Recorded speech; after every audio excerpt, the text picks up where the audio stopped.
Good morning, Matt Waldman. Week 15. I think there's going to be more fucking than feeling today, man. That was a brutal Sunday. Oh, well, Thursday through Sunday for fantasy investors. And I'm not sure the Monday night doubleheader is going to fix Cooper Kupp's shutout or some of the other occurrences we saw over the course of the weekend. Big injury day. How are you?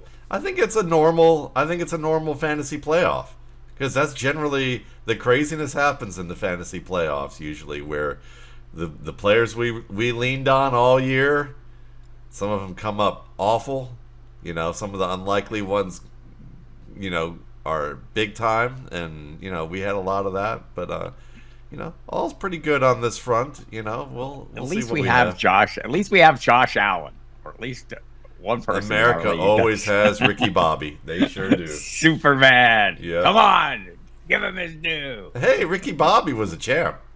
Was he? He was. He was a champ. All right. So let's talk about the Buffalo Bills to get started. James Cook. It's hard for me to figure, right? He doesn't get the reliable workload or the consistent workload. We see a lot of Ty Johnson, yet at the end of the games, he's done something. Is James Cook Chris Johnson like? I would say in skills to a degree, but in role, no. Because Chris Johnson got heavy duty work. He was like, basically they said, oh, well, we don't have Eddie George anymore.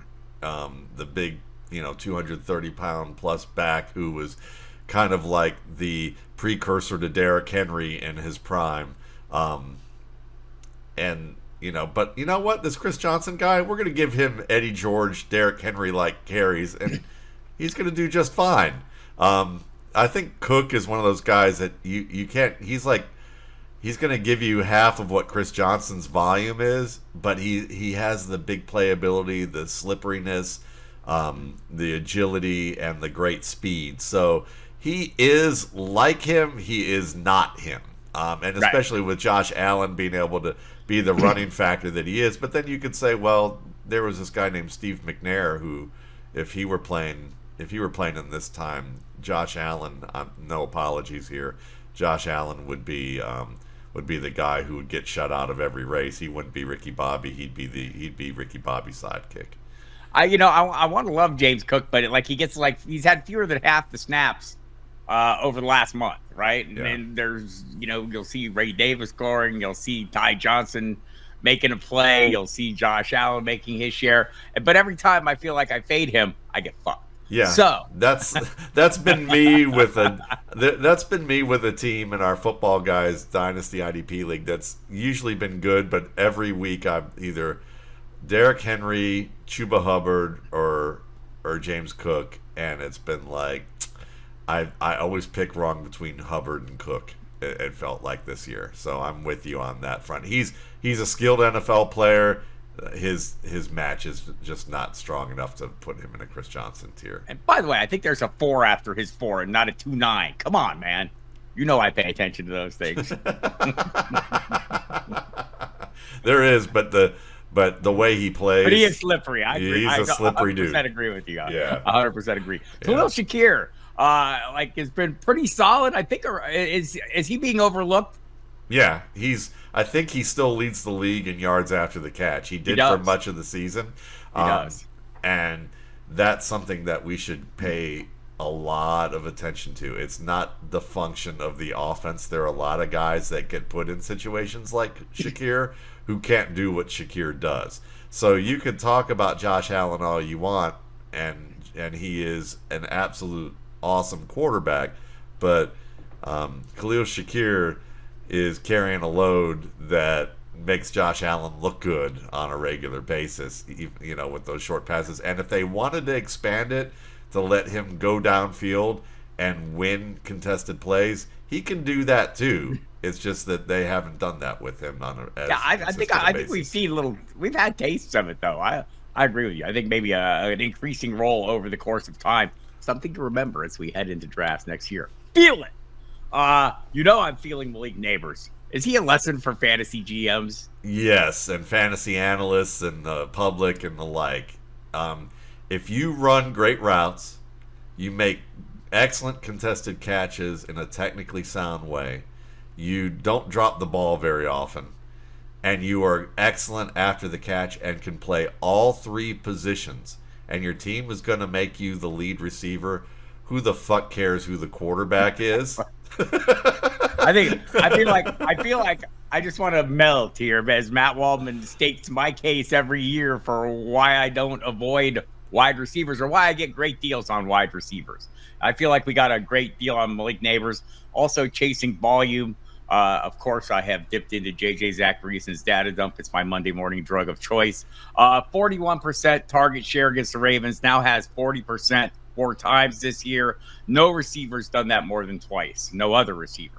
Yeah. I mean, it's volume matters. Like, that's why we've drafted Christian McCaffrey number 1 overall. That's why we drafted Derrick Henry high coming into this year's draft when people thought he was old. He's going to get volume. Didn't get it yesterday. It's why A.J. Brown, everyone said, wasn't going to be good, and he turned out to be the best rookie in that class.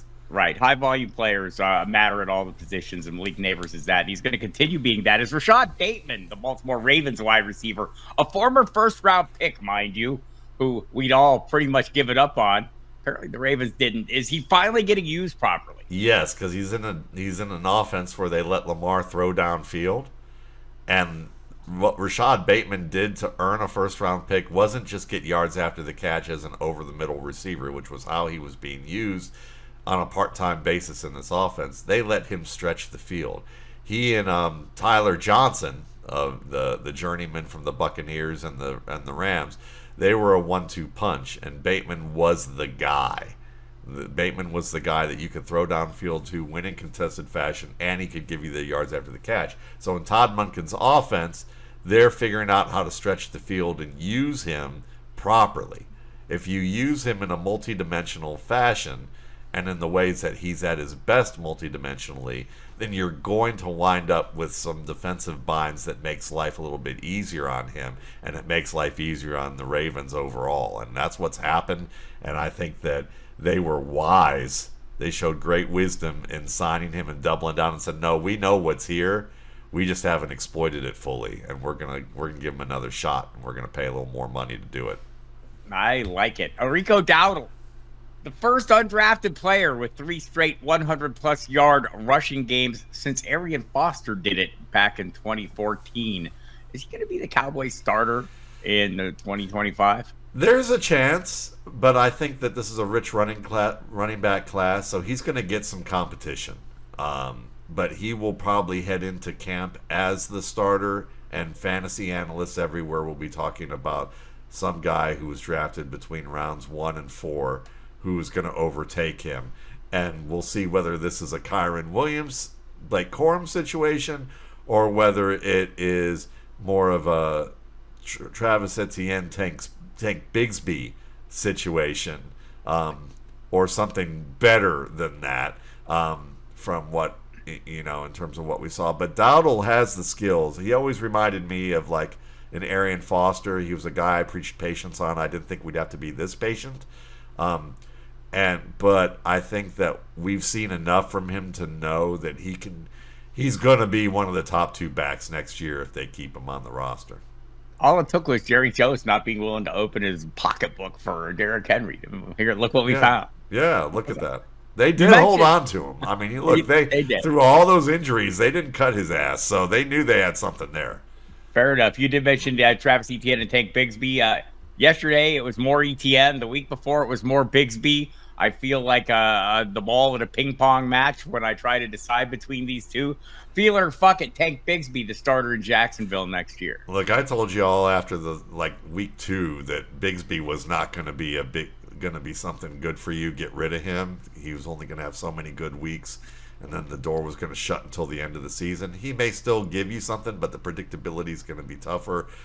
I think the Jaguars need to focus so much on their offensive line that Bigsby probably has a shot, but he's not a complete player. Etienne is not a complete player, but Etienne gives you more in the passing game and gives you a better chance on the perimeter running game. So I'd say the likelihood of Bigsby being the main guy next year is really low.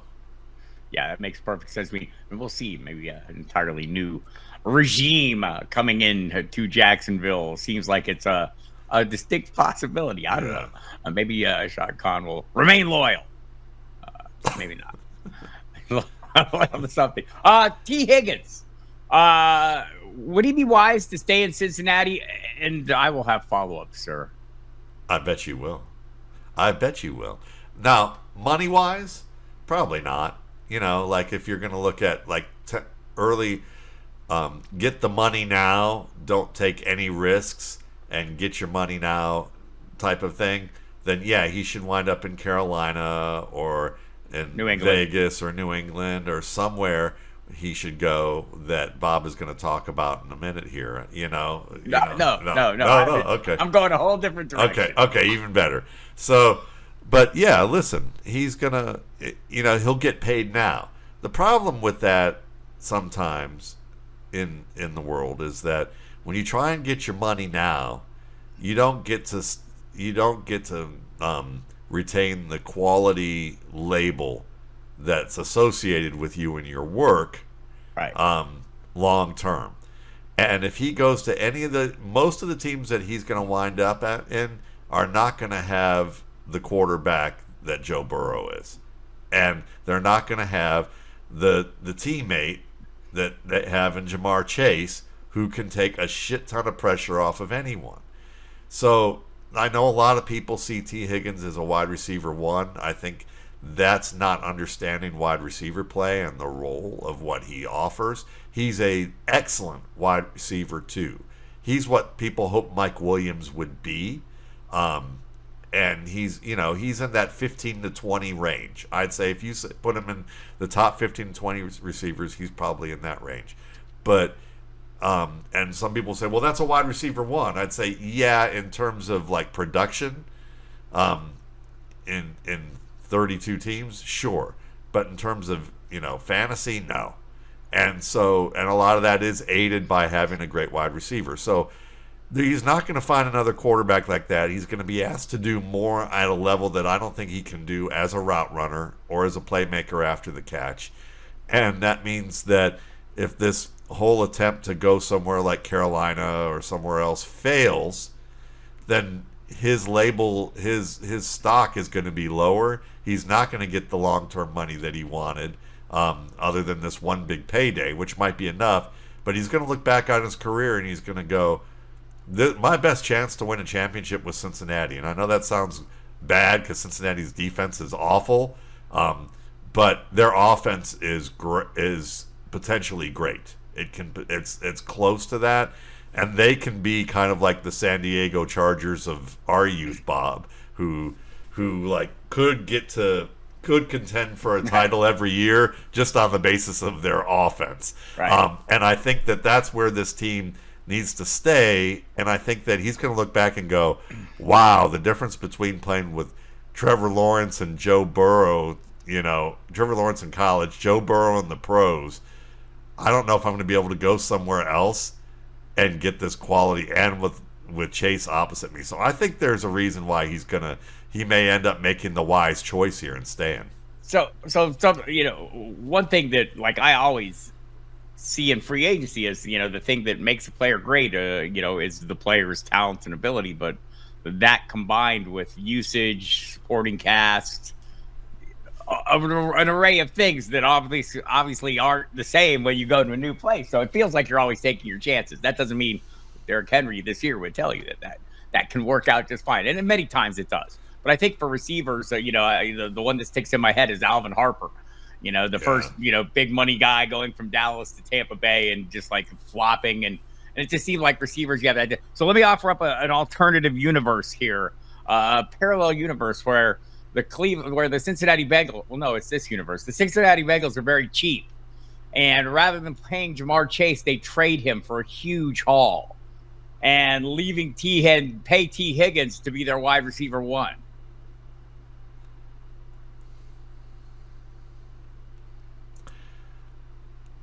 No. No, fuck that. Fuck no. You're liable to get your ass kicked for some idea like that. Well, like, is it totally impossible to believe that Mike Brown is not going to pay Jamar Chase and make him the highest paid receiver in the NFL? I hope not. That's all I gotta say. I mean, I understand the possibility. You posed you just literally created a nightmare for me as a fan of Joe Burrow to take away Jamar Chase. Like, you do that and you've just completely torn apart your offense. That would be the worst possible thing they could do. Yeah. So the premise here is, like, if you knew you were going to have to pay Jamar Chase, and you know that, right, going into this year, it's not getting any cheaper. If you already didn't want to pay him, or you wanted to forestall that for whatever reason, what is the reason? Because you're not ready to pay it, or what? So, like, I feel like the NFL has reached a point where an owner doesn't have to field necessarily the best team possible to continue making money. There might be owners out there who are willing to say, I'm going to have a really good team, and I'm going to make all the money, and I don't have to pay somebody and break the bank, because it's going to be a record-setting contract. Look, I'm maybe, like, casting aspersions. We've seen the Bengals pay up. They paid up for Joe Burrow. They've paid up in the past over time for various players. So I don't want to say that it's totally impossible. Just wanted to piss in your cornflakes to start the day off right. You did a great job of that. I would say that for sure. Wow. Like, no, seriously, that would be probably, I would say that Jamar Chase is the best player on that team. I would argue that Jamar Chase is the best player in that division. I would put him over Lamar. I'd put him over Derrick Henry. I'd put him over T.J. Watt. I'd probably even put him over Myles Garrett. It would be close. Those would be the guys that would be close to that. That I know people would have an argument for. I hope Joe Thuney doesn't poke him in the eye. Yeah. What? Joe Burrow, feel it or fuck it, the best mobile passer in the NFL. I think you want to be controversial here. Go ahead. But I think that's true. I feel it because. Mobile, not runner. Not right? mobile, not runner. Yeah, that's right. Right. Kyle Murray's labeled as mobile. He's a mobile quarterback. No, he's a running quarterback who occasionally throws YOLO balls. He's better than that. But yeah, he's more of a runner. Wasn't yesterday. Yeah, he wasn't yesterday, and we see, but he wasn't. I could say he wasn't yesterday as every week about him about something. Right. I feel like that too. Yeah. But Burrow, his ability to move around and maintain a chance or create chances to throw the football is as good or better than anybody. I would say Matthew Stafford, Brock Purdy are those guys. Josh Allen is certainly in that mix too. And Lamar would probably be in that mix. But I think Burrow may be the best at it because he can find both the quick opportunities that some of those other guys who are labeled mobile don't, and takes fewer risks. And then there's times where he'll stand tough, and then there's times where he can buy a lot more time than you would imagine. So, yeah, I'd put him up there. I'm not, I know people will have arguments about it, but I think he deserves to be mentioned. Let's put it that way. Joe Burrow, 6 straight games with 3+ touchdown passes. Only Tom Brady, Andrew Luck, and Peyton Manning have recorded longer streaks in history. We'll see if Joe Burrow can keep his going. I kind of feel it, and I'm hoping he does. But he'll need Jamar Chase, the best player in all the NFL, apparently. Hey, he's up there. That's for sure. He is up there. I'm not denying. I'm not saying you're wrong. Yeah, I'm just saying that the Bengals. We have listeners who would just cackle. Most of them Steeler fans who would just cackle with joys at how inept the Bengals are and how they can turn a victory into defeat better than any team in the NFL. Well, yes, they can, but also, I mean, like, Like I've heard that there is a, and it's not just the Bengals, but there's a thought that the NFL owners don't want to go over a certain amount of money for at a certain position, right? So, like, if that was true, it wouldn't surprise me if the Bengals were the team that were in that. I think there have been people who have thrown this idea around a little bit in the universe, and that may be just like maybe just a talking point topic, and we'll find out. I think it probably is that. I can't imagine Jamar Chase going away, but I just hope for that city. I'm not even a fan of. I don't have any reason to be a fan of the Bengals, but I just hope for. I just hope for the. I like to see my teams that I like in the AFC North play him twice a year because I like watching him so much. He's so good. I just think it would be the most incredibly stupid move that you could make. I'm just channeling my inner. I'm channeling my inner Myles Garrett and T.J. Watt and being disruptive this morning. Jerome Ford. Jerome Ford will be the star. Nick Chubb, in case anybody wasn't paying attention yesterday, suffered a broken foot, ending his season. Jerome Ford had a big day. Reading the box scores, it was 80+ yards. 60 of it came on a touchdown run. Still, he's going to be the guy the rest of the season there, the lead piece. Will he be the starter in Cleveland next year, or will it be Nick Chubb? Or will it be a draft pick? Or will it be a draft pick? Yeah. Will Nick Chubb get re-signed? I think he'll get re-signed. I think he showed enough, and with the broken foot, probably, it not being a ligament issue or any type of thing like that, he'll probably be ready enough to go. Probably to be at some point in the beginning of next year. So I would say there's definitely going to be a split. I think Ford is good enough to be a starter in the NFL. He's a very good pass catcher. You see the big playability. He's a tougher runner than people realize.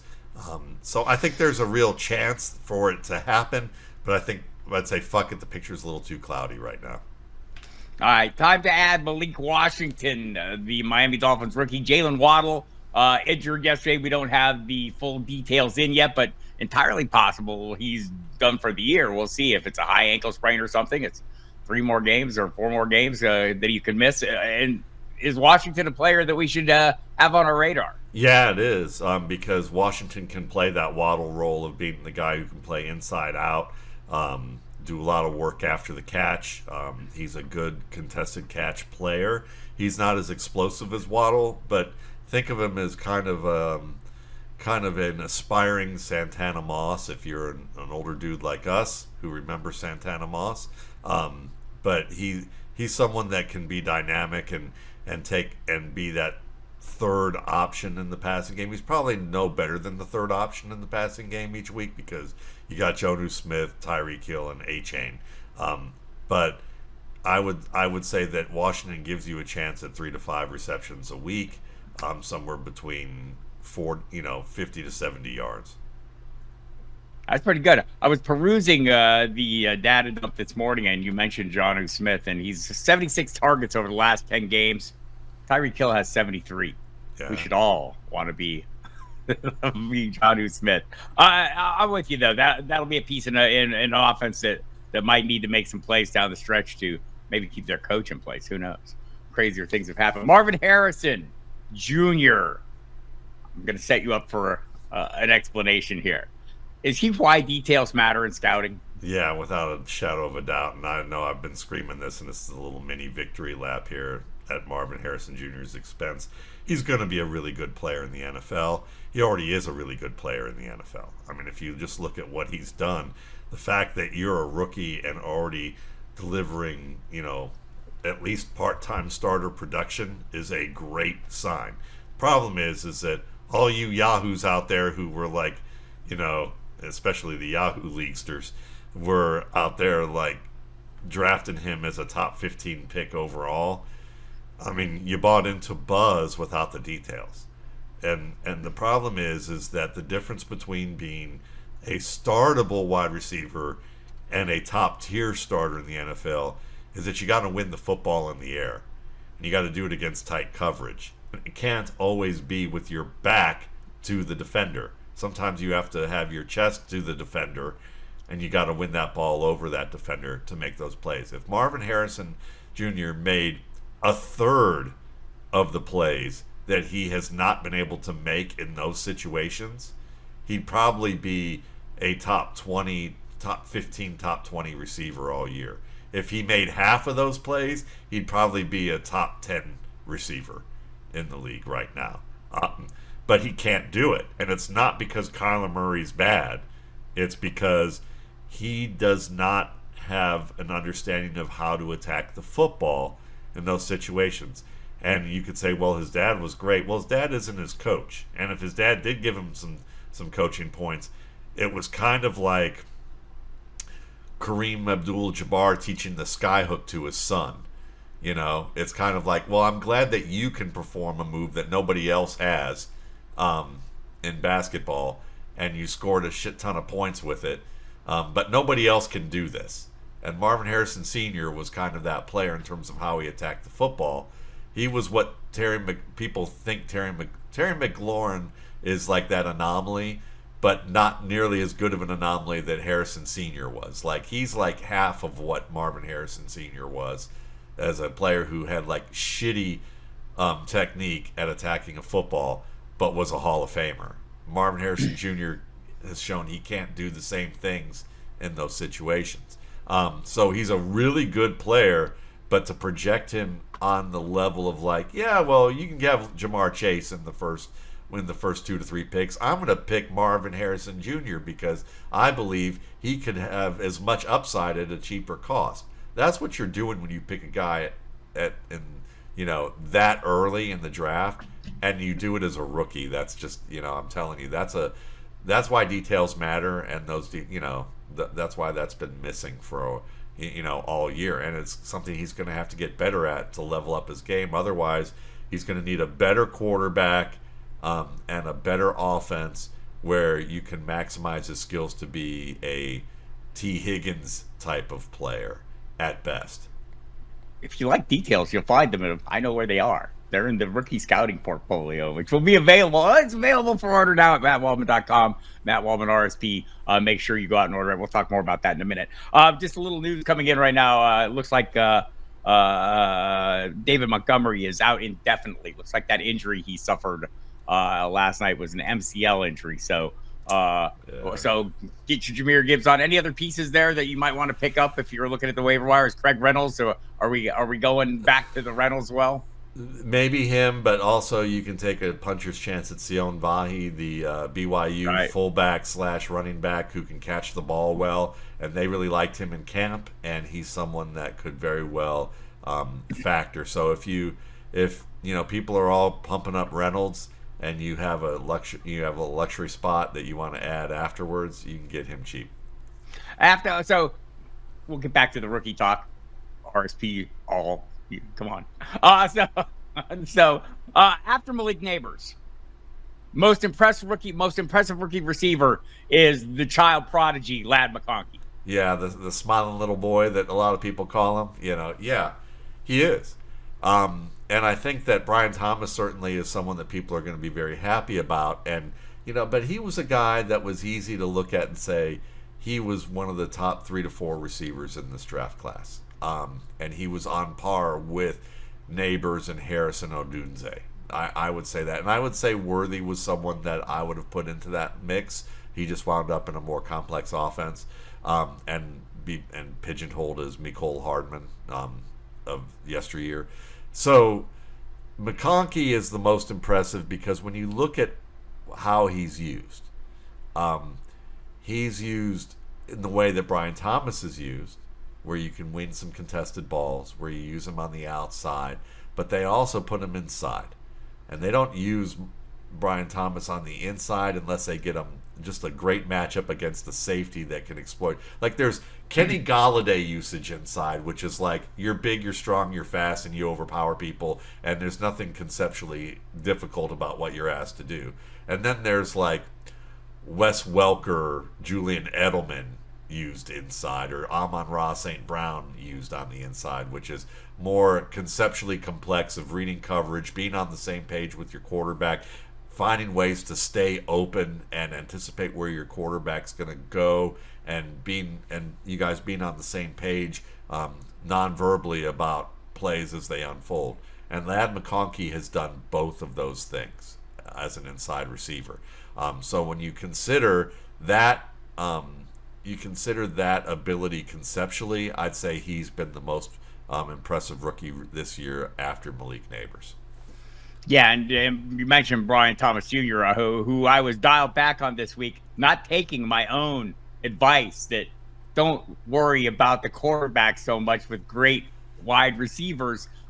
He demonstrated how a great wide receiver can make a quarterback look way better than he is. And I hope Mac Jones is buying him a beer or something. Yeah, well, it's as our buddies over at Football Guys, Cecil Lammey has his Marcy Rossman rule, which is, you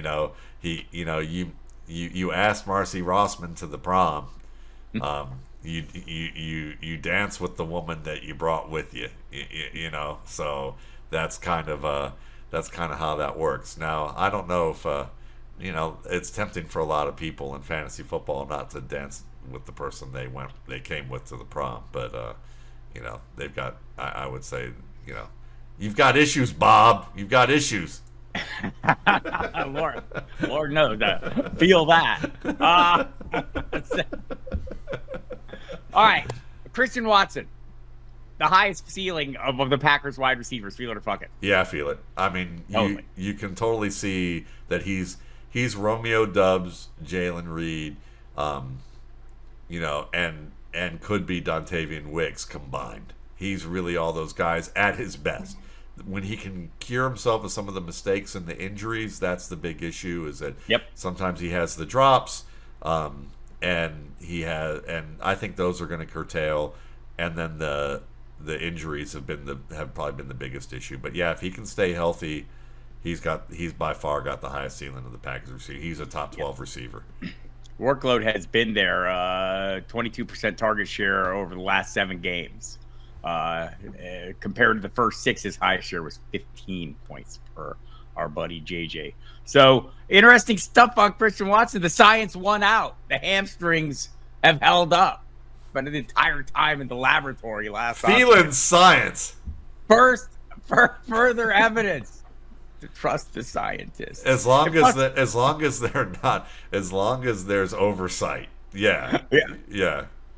If Russell Wilson returns to Pittsburgh, Calvin Austin III, a feel it or fuck it favorite, will be the leading wide receiver in 25. I'm feeling it because one, we got to stay on brand in the show, and two, well, fuck the staying on brand with the show. Part of it is when you watch how they use this dude. They use him inside. They use him outside. He's that player that you can see why Russell Wilson said, yeah, he reminds me of Tyler Lockett. So if Russell Wilson stays, then George Pickens is going to be DK Metcalf in this offense to an extent. And Calvin Austin's going to be the Lockett player that kind of emerges and people realize, holy shit, this guy's pretty good. And I think he's only going to get better. I think they've only started to tap into this guy's potential. They may draft another wide receiver because Roman Wilson, a guy, again, another reason you should get your RSP is that it's not just about guys that you pick who you think are going to be good, better than other people think. It's about picking guys that you go, this guy is not going to be ready like everyone says. This guy couldn't even run routes on a high level. He couldn't release from the line of scrimmage at a high level. He was just a guy who could catch and run in space and kind of a raw player. So I don't, unless he makes massive gains, Austin's the dude. Also a guy who got off a bad start with Mike Tomlin. Not sure that's a great idea in Pittsburgh. Although I think Tomlin is the kind of guy who can accept an evolution of a player for sure, if anyone can. But definitely got off on the wrong foot. Saquon Barkley has got off mostly on the right foot all year. Missed a little time yesterday. Took a hit to the knee. Kind of slowed his pace a little bit. Is he going to reach that 2,105 yard mark? Was it Minkah Fitzpatrick who hit him in the knee? I'm just curious as a Nick Chubb fan. Not that Minkah did it on purpose, but they play physical football in Pittsburgh, and this was my big obstacle for Barkley. Was like if Barkley put up like 100 yards or 130, and we would have revisited Barkley and I would have gone, yep, he's got a legitimate shot. But now that Pittsburgh slowed him down, I think it's going to be tough, unless, as Bob posited, and I think that it's a fun posit and I'm rooting for it, is that when they play the New York Giants and they say Barkley needs, he's probably going to need like 250 yards, but damn it, we're going to fucking do everything we can to give him that opportunity to do it. While I think that wouldn't be wise for the playoffs, I would root for that against the Giants. I saw the number right now. I think he's on pace for 2050 as things currently stand. Yeah. Right after yesterday's game. So one big run.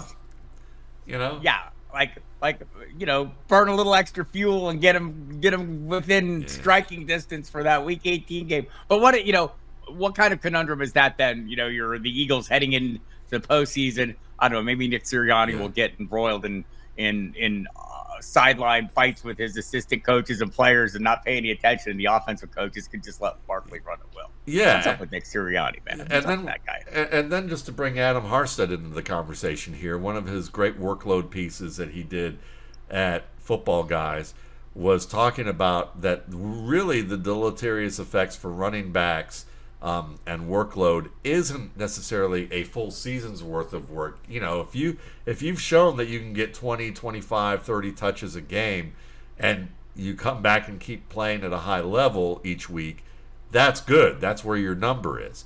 But it's about game-to-game number. It's the stats seem to bear out. I think Jason Lisk is the guy that Adam Harstad mentioned in the research, is that when a player goes over their prescribed weekly workload by a fair amount in one game, they tend to suffer or have an increased chance of injury in the next week or two after that. So if you're going to go all out to get Barkley his against the Giants, they may get the laugh against the Giants in terms of, haha, look at us rubbing your nose in it. But the Giants fans may be laughing or shaking their head with disgust with the Eagles if Saquon Barkley goes 10 carries over or even 5 carries over what he usually touches he goes over, and then gets hurt in the playoffs, and then the Eagles are sunk. So it's a balance to keep aware of, and I think it's going to be one of the big storylines heading into that New York matchup. Are they gonna say fuck you to the Giants and fuck themselves in the playoffs, or are they gonna say no, fuck it, Saquon, let's keep you ready let's get you a Super Bowl. I'll try again next year after these playoffs are done. Yeah. Finally, feel it or fuck it, Nick Nash should have been the Biletnikoff Award winner over Travis Hunter. I'm feeling the argument. I just watched both these guys this week extensively. And as you know, Travis Hunter, the Heisman winner, there are a lot of people who are like, well, Ashton Jonty, he should have gotten it. Defenses were trying to face him, trying to stop him every week. He was the main weapon, and he had incredible numbers. And I would say there's a good argument for that. There's also a good argument that Travis Hunter is a pretty fucking awesome cornerback who happens to also play wide receiver at a high level.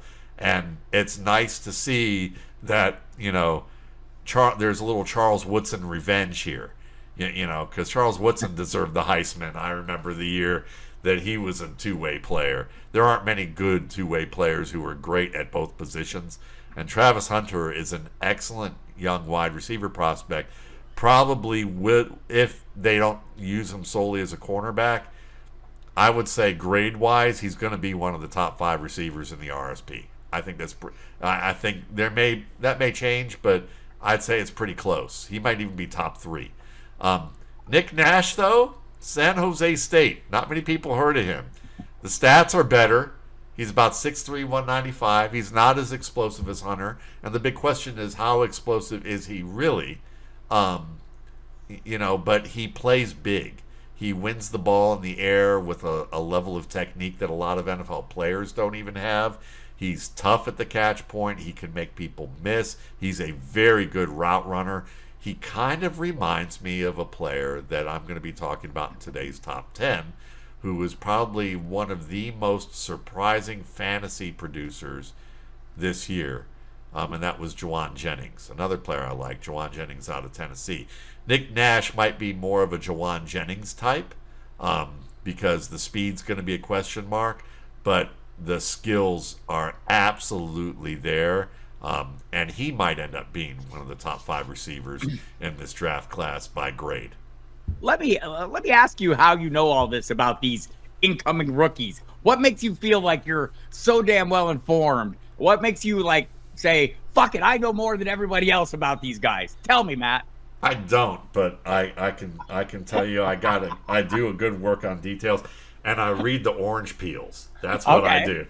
But and the orange peels say go get the RSP at mattwaldman.com. It is available for a pre-order discount through the 21st, through midnight 11:59 to the 21st.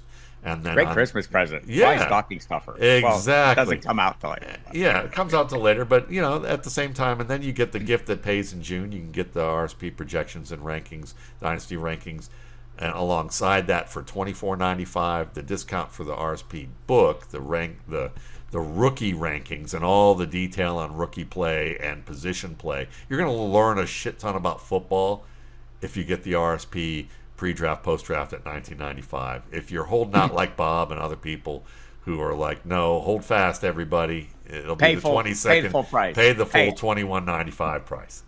But I would. It's worth it. It's worth it. And last but not least, we do have been donating a percentage of the funds to an organization called Darkness to Light. D2L.org is the website. They are devoted to educating people about how sexual abuse of children, how the dynamics work so that they can be prevented, and how to report, how to deal with the issue in your family, in the public space, in your organization when something unfortunately is reported, so that you can protect the victim, and that you can make sure that you do right and don't do what we saw at Michigan State, at Penn State, and other organizations where these things have happened and people try to smooth it over and cover it up, and they end up in a shit ton of hot water and do a lot more damage to people, more importantly. Just another reason to pay full price, people. Yeah, we've donated. How much? We've donated over $65,000 to this organization. We'll be making a year-end donation pretty soon, and I want to thank my buddy Bob Harris. If you can see here, we got a nice little. This was a nice idea that Bob and I got a chance to talk about earlier in the year. That you're going to be seeing a little bit more of this coming soon. I'll get a better picture of it to share at some point. But if you have a better picture of it, yeah. It looks quite delightful. Well done.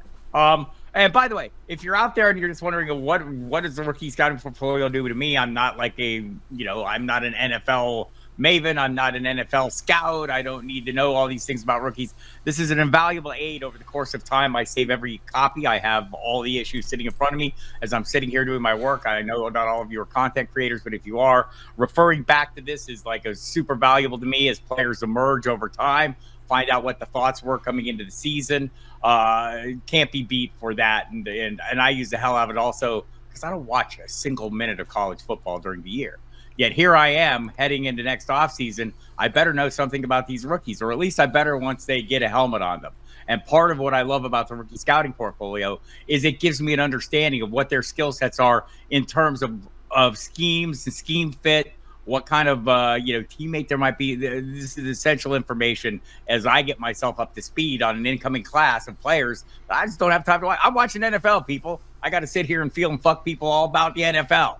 Ain't got time for the college game. Matt Waldman studies it all for me and puts it in a perfect format for me because I like to dig deep sometimes. Sometimes I just want to skim the surface. You can do it all. It's really well organized and set up like that. You get the PDF if you like to read it on computers. The bookmarks are fucking awesome.